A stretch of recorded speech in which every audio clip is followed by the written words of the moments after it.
ଆମ ଘର ପାଖରେ ଗୋଟେ ମାଇକିନା ମାନେ ମାଇକିନା ମିନ୍ସ ଗୋଟେ ସ୍ତ୍ରୀ ଲୋକ ଜଣେ ଅଛି ହେଲା।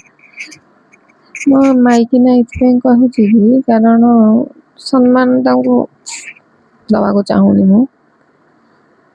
ମାନେ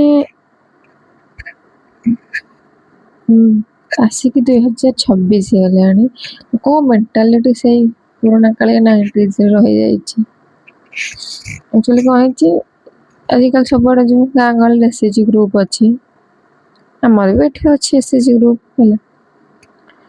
ତ କଣ ହେଇଛି, ଗୋଟେ ଏସଏଚଜି ଗ୍ରୁପରେ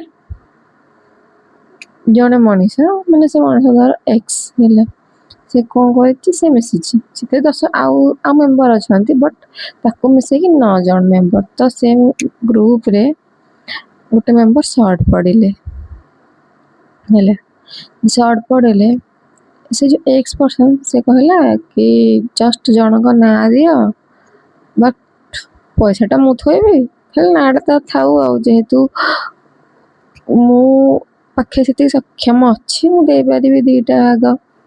ତ ତାପରେ ଗୋଟେ ଗ୍ରୁପରେ ସମସ୍ତେ ରାଜି ହେଲେ, ସେ 2ଟାକ ପଇସା ସେ ଦେଲା। ଦେନ୍ ଗଭର୍ଣ୍ଣମେଣ୍ଟ ତରଫରୁ ଗ୍ରୁପକୁ ଯାହା ସବସିଡି କି ଯାହା ସବୁ ଫିଭର ରିଟର୍ନ ଆସେ, କି ଧର ହଁ ଏସଏଚଜି ଗ୍ରୁପ ମାନଙ୍କ ପାଇଁ ଲୁଗା ପାଇଁ ପଇସା, ୟା ଫିର ଆଉ କୋଉ ଜିନିଷ ଯେତେବେଳେ ଧର ଇଲେକ୍ସନ ଟାଇମରେ କିଛି କିଛି ସବସିଡି ଛାଡେ ତ ଆସେ। ତ ଇଲେକ୍ସନ ଟାଇମରେ ଜାଣିଥିବେ, ଯେତେବେଳେ ଆମର ଲୋକସଭା ଇଲେକ୍ସନ ହେଇଥିଲା 2024ରେ, ସେତେବେଳେ 10,000 ଦେଇଥିଲା ସେ ଗ୍ରୁପକୁ, ପର ପର୍ସନ 1000।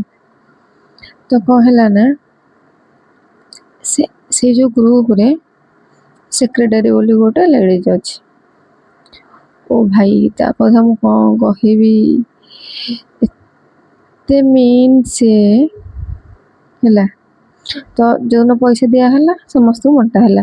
ତ ଯୋଉ ପର୍ସନ 2ଟା ଭାଗର ପଇସା ଦଉଛି, ଆଉ ଜଣଙ୍କ ନାଁ ଖାଲି ଜଷ୍ଟ ଲେଖେଇକି ପଇସା ସେ, କିନ୍ତୁ ସେ ଏକ୍ସ ପର୍ସନ ହିଁ ସବୁ ଦଉଛି। ତ ଯେତେବେଳେ ପଇସାଟା ଆସିଲା 10,000, ତ ଭାଗ କରାହେଲା ପର ପର୍ସନ 1,000। ତ ଯୋଉ ପର୍ସନଟା 2ଟା ଲୋକର ପଇସା ଦଉଛି, ସେ ଅବଭିୟସଲି ଦି ଜଣଙ୍କର ଭାଗ ନବ। 1,000 ଇକ୍ୱାଲ ଟୁ 2,000। ତ ଯଦି ସେ ପର୍ସନକୁ 2,000 ଦିଆହେଲା, ସେ ସେକ୍ରେଟାରୀ ଯୋଉ ଲେଡିଜ ରହିଲା ତା ଦେହରେ ଗଲାନି। ମାନେ ସେ ମାଇଣ୍ଡରେ ଚଲେଇଲା, ହଁ ସିଏ କିଆ 2ଟା ଭାଗର ପଇସା ନବ,